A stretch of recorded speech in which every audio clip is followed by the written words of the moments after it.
بسم الله الرحمن الرحیم. د حروف عاملو بحث ختم شو او حروف غیر عامله به ان شاء الله بیا وروسته ذکر کوو. وس فعل ترازو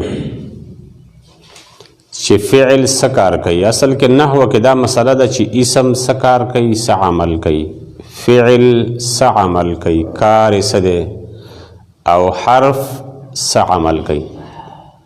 مسله د عمل کولو ده. بیا عمل په چا کې کوي، بیا ترکیبونه جوړول.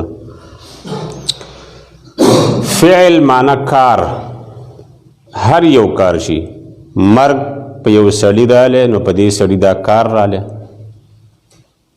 مات زیدون، ماتا مړ شو، دا فعل دی. قاب زیدون، زید ادرید، دا یو فعل دی. اکل زیدون، زید خوراک وکړو، لړه اوده شو. نو فعل کار کول، کار کول.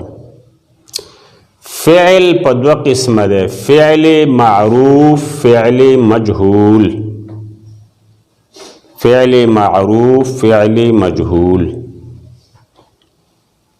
فعل معروف به مونږ دې ته وایو چې کله یو فعل راشي نو د دې فعل د پاره د فاعل ضرورت وي. د فعل د پاره لکه دا لیکل دی وسه، دا فعل شو. د دې د پاره د کاتب د فاعل ضرورت دی، لازمی. تاسې کېږي نه، دا کائنات چا پیدا کړي دي؟ یو خالق شته، خالق. هغه فاعل حقیقي دی. نو د فعل د پاره فاعل وي. اوس کو چیرې دا فاعل معلوم وي، د فاعل ترازو خا فعل په ځای پرېږدو. کو دا فاعل معلوم وي نو لکه مثلا دا مارکر دے راوچت کا لیکل په دې وکړه پلانی، نو دا پلانی چې دی دا فاعل شو، دا معلوم شو. فاعل سوي معلومي. دلته یو مسله شته، هغې طرف ته تاسو زه بیا راولم. فاعل معلوم وي، فاعل معلوم وي. کو هغه په الفاظو کې ذکر وي او کو نه وي، بعضې وخت کې ضمیر بی خو معلوم بی. فاعل به سی معلوم، د فعل فاعل به معلوم وي. نو فاعل خو معلوم شو، خو د هغې د فاعل د معلومېدو د وجې نه موږ به د فعل ته فعل معلوم ووایو. دا فعل معروف چې دی که نه، حقیقت کې دلته فاعل چې دی هغه معلوم دی، فعل معلوم نه دی. ما دلته تاسو ته مې چې مخکې خبره کوله هغې دې ځای کې مې دا مقصد و چې فعل معروف هغه فعل چې معلوم وي. د دې مطلب دا چې د دې فعل فاعل معلوم دی. فعل معروف او مجهول نه وي، د دې دا فاعل معروف او فاعل مجهولی. نو فعل معروف به هغې ته مونږ وایو فعل معروف هم ورته وی، فعل معلوم هم ورته وی. چې فعل معروف فعل معلوم چې د دې فاعل معلوم وي، او فعل مجهول چې د دې فاعل معلوم نه وي. مختصر الفاظ چې فاعل مجهول وي. دې باندې تاسو پوه شئ. فعل معلوم چې فاعل معلوم وي، او فعل مجهول چې فاعل مجهول وي، معلوم نه. دلته ما لیکلي دي فعل معروف چې فاعل معلوم وي، او فعل مجهول چې فاعل معلوم نه وي، یعنی مجهول وي. مثالونه ته ګورئ. د فعل معروف مثال تعریف دا چې فاعل معلوم وي، لکه ضرب زیدن، وروسته ورپسې عمرن، وهل کړي دي زید، زید وال کړي دي. ګوره ضرب فعل شو، زید فاعل دی او فاعل معلوم دی، فاعل معروف دی. نو موږ د فعل ته فعل معروف ویو. دا د فاعل د وجه نه، دا د فاعل د وجه نه. دویم فعل مجهول چې فاعل معلوم نوي لکه ضرب زیدن د دې معنی دا ده ضرب زیدن وهلی شوی دی زید وهلی شوی دی زید یعنی دا زید په حقیقت کې مفعول به دی دا زید وهلی شوی دی خو وهلی شوی دی اوس پته نه لګي چې څه والی دی او چا والی دی موټر سایکل والی دی سړي والی دی ونې والی دی لرګي والی دی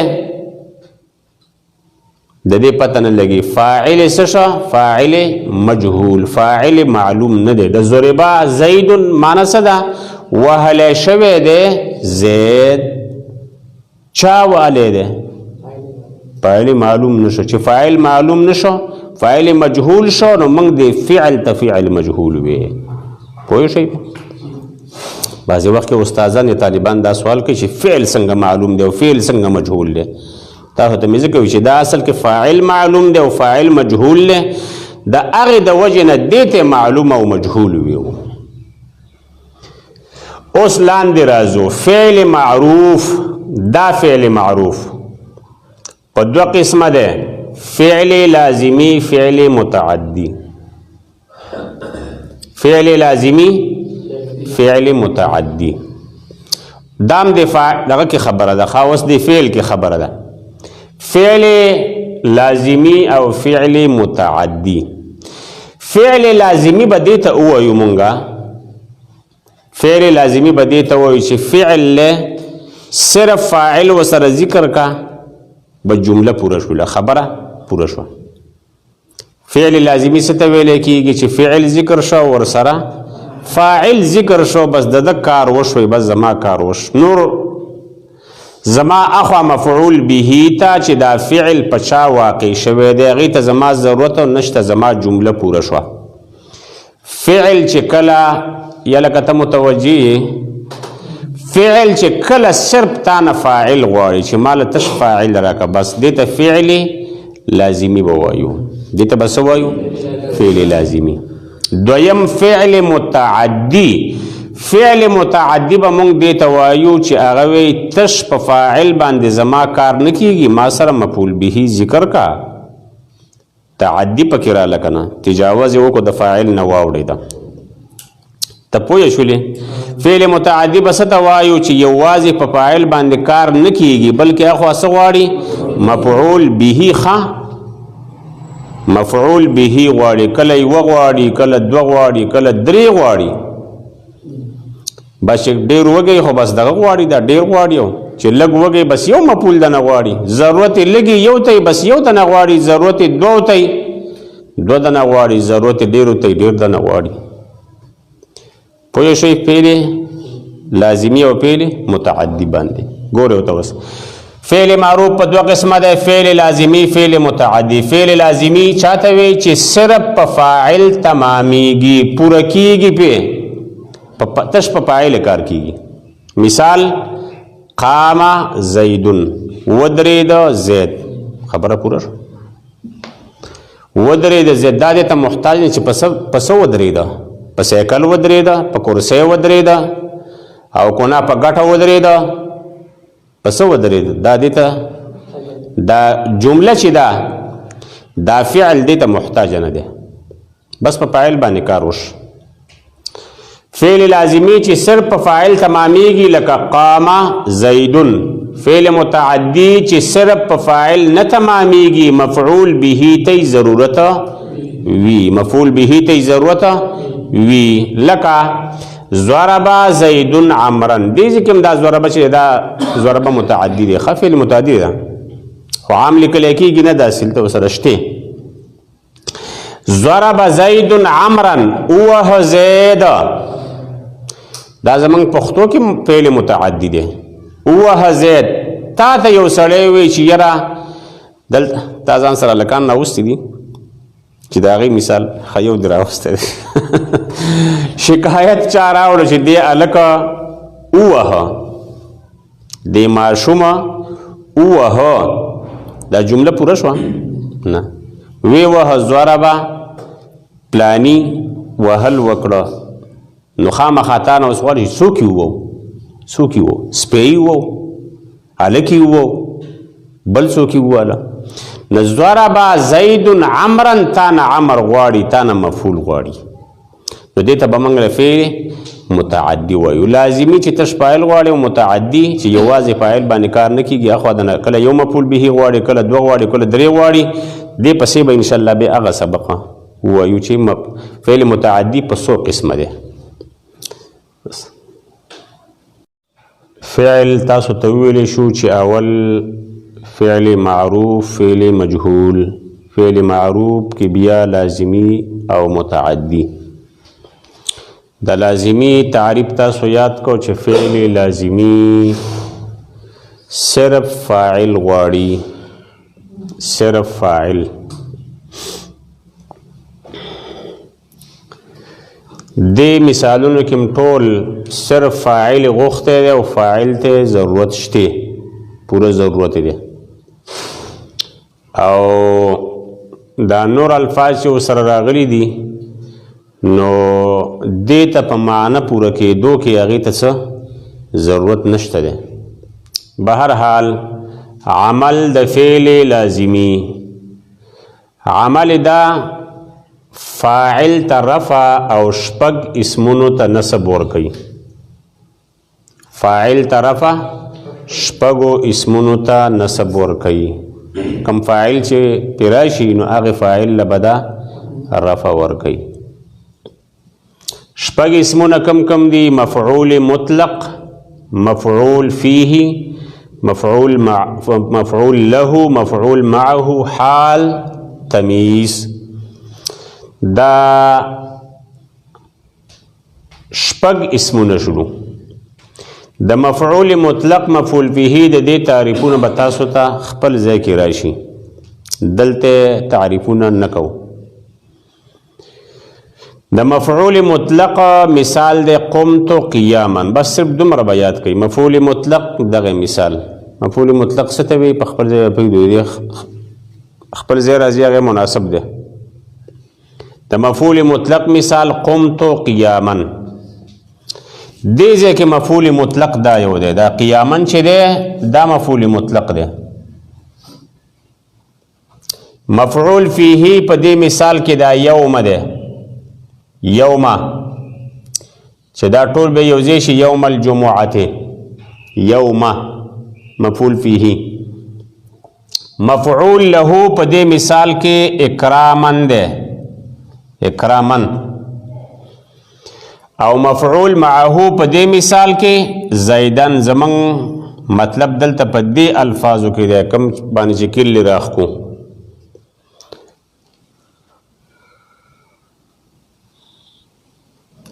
او حال دلته جانی زید راکبن راکبن دا حال دی او تمیز نفسن دی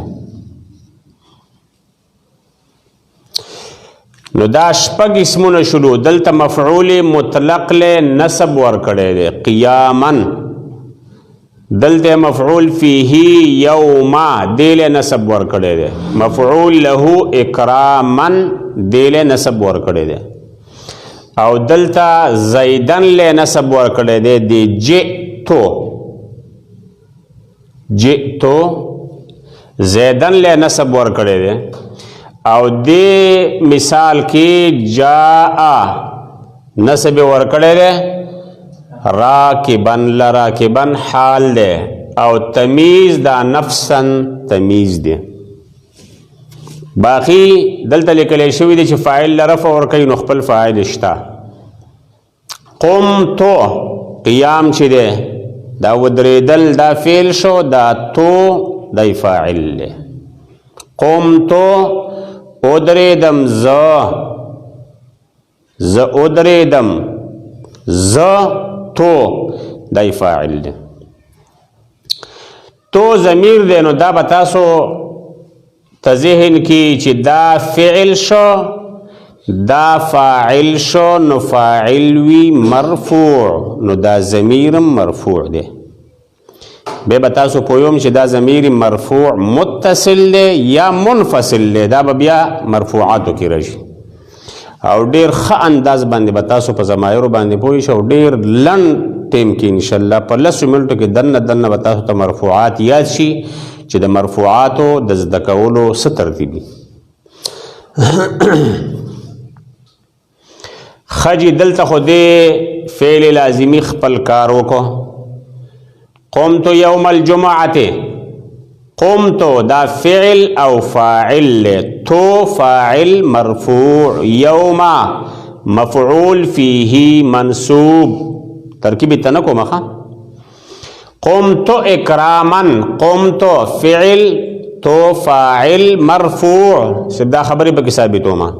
او اکراما مفعول له، مفعول له، اکراما مفعول له ده. ولی مفعول له ده غبرستو رازی وی. مفعول معه جئتو راغلم زا، تو فاعل مرفوع. او زیدن منصوب شپگو اسمونو کش پای کی مفعول معه ده. حال جاء فعل، زید فاعل، فاعل رفع ورکلا شپگو اسمونو کی حال نصب ورکلے دے. راکبا دا حال دے. بل تمیز دے طابا، طابا زیدن، طابا فعل شو، زیدن فاعل شو، فاعل رفع ورکلا، فاعل رفع ورکی. او شپگو اسمونو کی تمیز لا نصب ورکی نو نفسا تمیز دے. دا خبنا مثالونو کی دا خبری ثابت شو. پوئے شوئی پہ یاد کئی شاء اللہ. فعل مخ کے بیان شو چی فعل پا دو قسم دے، فعل معلوم، فعل مجهول.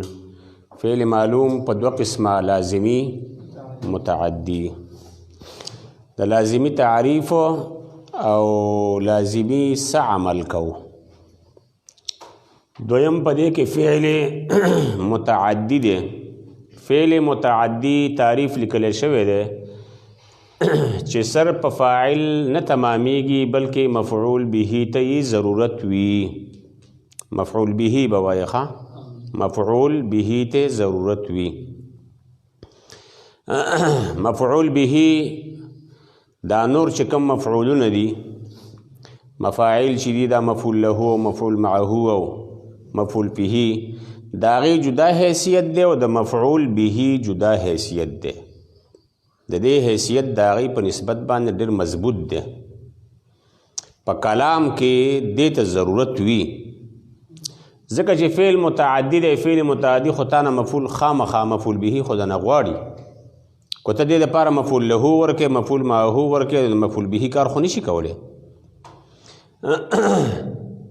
نو تعریف دا دی چې صرف فاعل نه تمامیږي بلکې مفعول به ته ضرورت وي. لکه ضرب زید عمرا، ضرب داسې فعل دی چې دا فعل متعدی دی. فعل متعدی تانا فاعل غواړي، فاعل دا زیدن شتا، تش فاعل دنا نغواړي بلکې مفعول به ته ام ضرورت دی. نو مفعول به ولا من ورکړه. فعل دای فاعل دی، د دې فعل کار دی زید کړی دی، ضرب وهل دی زید کړی دی، او دا ضرب واقع شوی دی څوک والے دی؟ عمر والے دی. نو عمر ته به مونږه مفعول به وایو. اوس دا ضربا فعل متعدی شو. ولی فعل متعدی دی؟ ځکه چې مفعول به ته ضرورت دی. کو دا عمرن تی مونږ لري کو مونږ داسې وایو ضرب زیدن، ضرب زیدن وه زید. جمله پورا نه ده، جمله پورا نه ده. دا به مفعول به باندې پورا کیږي. ضرب زیدن عمرا وه زید عمر لرا، عمری اوو. اوس پورا شوله. دلته لیکل شوی د عمل د فعل متعدی عمل بسی. لږ مخکې ورشه فعل لازمی لا. فعل لازمی عمل سو فاعل رفع، دا ام فاعل رفع ورکی. او الته فعل لازمی شپږو اسمونو لا نسب ورکو دا وو اسمونو لا نسب ورکي شپږ مخکنی دی فعل لازمی والا او وم پکې مفعول به دی عمل فاعل طرف ورکي او وو اسمونو تا نسب ورکي شپږ مخکنی او وما مفعول به دی پوه شئ په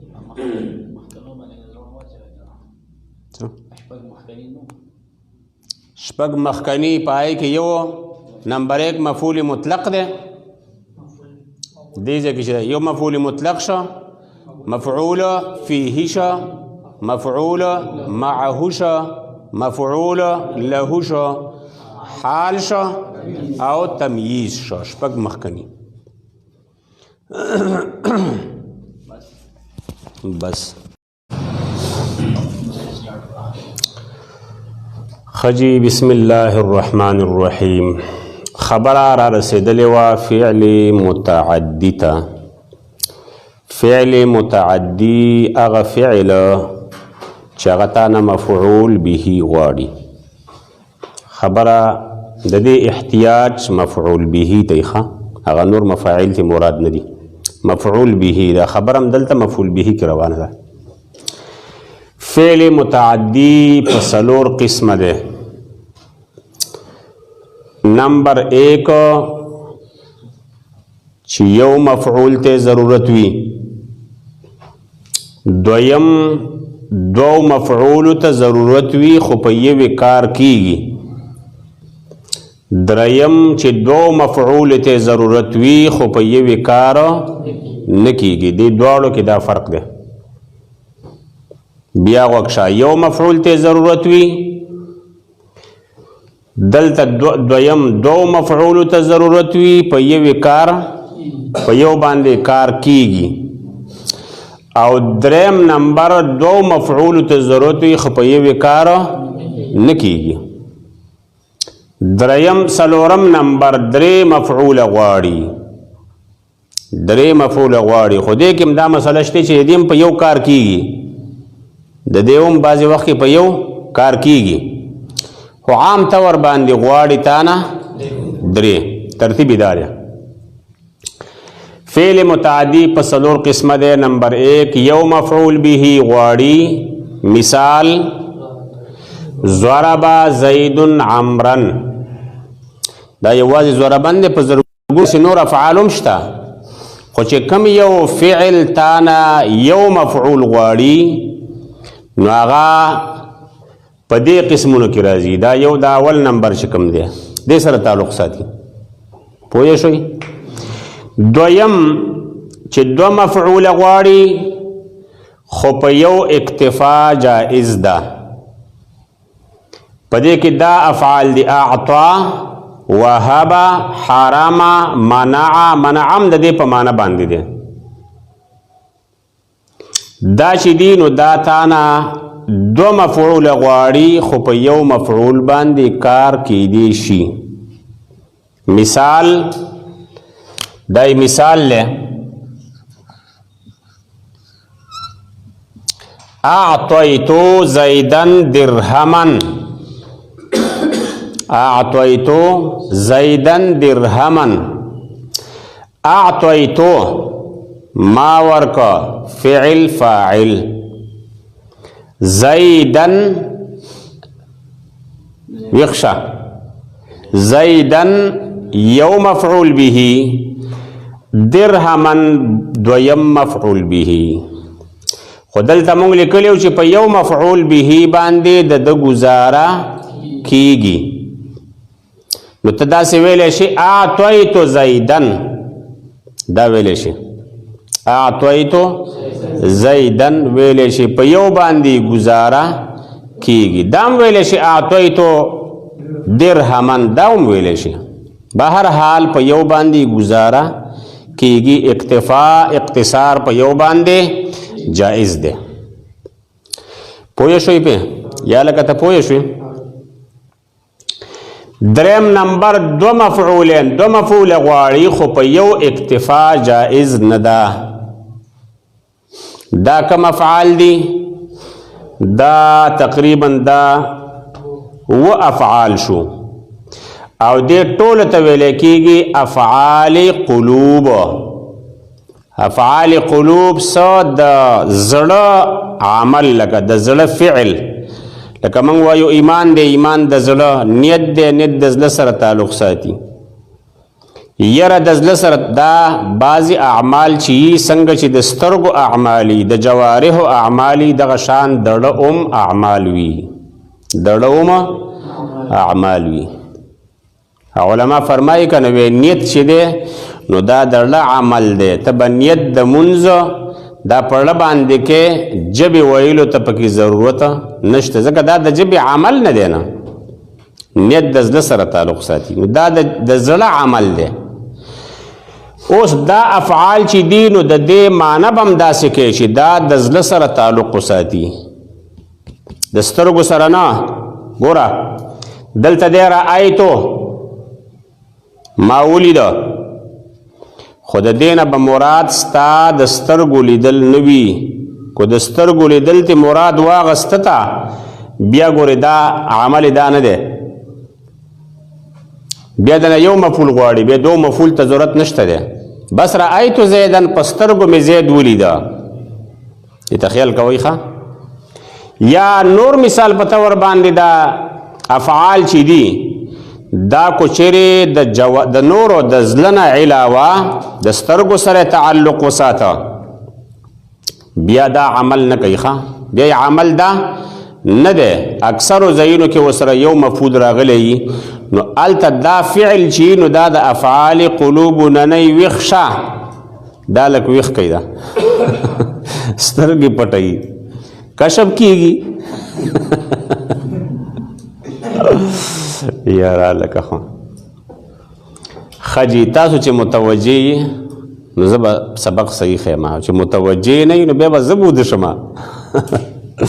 خجی افعال قلوب دي، دا دې باندې تاسو پوه شئ. افعال قلوب د دې وجې لیکلي دي ښه، افعال قلوب چې دا د دې معنی چې ده نو دا به د دې معنی چې دا به د زړه سره تعلق ساتي. رأیتو ما ولیده ومې لیده، یعنې پړه باندې پته راته ولګېده او رأیتو دا به د زړه عمل به ته دا دغه کوې چې دا د زړه عمل دی. خبره باندې پوه شوې؟ دې کې د زړه په دې عمل کې خلک بیا دا الفاظ استعمالوي، علمتو او یار پوه شوم، علمتو خجې په دې کې یو دی علمتو، لکه عالمه لفظ دی، یو پکې عالمه دی، علمتو دای خو راوړلي لکه دلته ورسره فعل او فاعل ذکر کړی دی، خپله فعل دی ورسره فاعل ذکر کړی دی. یو علمتو دی، وجدتو، رأیتو، درې شو، ظننتو، حسبتو، خلتو، درې دا دي. زعمتو دا پکې بل شو، دا څو شو؟ دا افعال قلوب دي. زما دا مطلب نه چې دا به افعال د قلوب نه بغیر بل دا د نور جوارحو افعال نه دي، نه دي د نور جوارحو افعال دي، نو بیا دا داسې عمل به نه کوي چې په دې شکل باندې عمل کوي چې دو مفعول تا نه غواړي، نو دا به د افعال قلوب نه وي خامخا، ګنې بیا به داسې نه. خبره باندې پوه شو؟ دا خبره ختمه شوله. اوس راځو لاندې مثال ته. مثال علمتو زیدن فاضلا، علمتو پړه باندې ما ته دا پته ولګېده چې یاره زید ډېر فاضل سړی دی، پویه سړی دی، زما اړه دا خبره تسلیم کړه. ګوره علمتو دا به د زړه د قلب د زړه فعل به ګرځي، پوه شو؟ دا مثال شو. باقی دا سوای خبر دی علمتو وجدتو رأیتو د یقین د پاره راځي. یقین د افعال معنی کې یقین پکې دی، د کې شک دی، ظننتو، حسبتو، خلتو، خیال. زعمتو دا د شک او یقین دواړو د پاره استعمالیږي. نو دا دریم قسم شو چې دو مفعول غواړي خو په یو باندې اقتصار اکتفا جائزه نه ده، خدا افعال قلوب بوي. دا بسی افعال قلوب بی پویا شوی پی رازو دے سلورم نمبر لا سلورم نمبر دے درې مفعول غواړي خود دیم په یو کار کیږي ښا دا درې مفعول غواړي پدې کې دے اعلم همدغه عالم دی باب افعال ته اړولې ده اعلم يعلم اعلم ارى انبأ او تتاسوای کنه تجوید والا انبأ نبأ اخبر خبر حدث دا افعال دي دا افعال تا نغواړي درې مفعول به د نغواړي مفعول به سو دا نغواړي درې دانه دلته ګوره اعلم الله دا فاعل شو دا یو مفعول له دا بل له اعلم الله زیدا عمرا فاضلا پویک الله تعالی زید چې عمر فاضل له درې مفعول وغختل دلته زیدا عمرا فاضلا او دای فاعل شو دا فعل دای فاعل یو مفعول دویم دای دریم خو په دې کې بیا مسلې داسې راځي چې بعضې وخت کې دا دو مفعول دي د دې دو مفعولو په ځای باندې یو جمله راشي د دې دو مفعولو په ځای باندې یوه جمله راشي هغه جمله د دې دو مفعولو ځای ونیسي صدمصد ځای ونیسي داسې پکې ومي خو به هر حال دا قاعده یاده کوي چې لکه یو مفعول غواړي دو مفعول غواړي په یو کار کیږي دا دو مفعول پوره غواړي او دا درې غواړي پوه شوي پې بس الله خوشحاله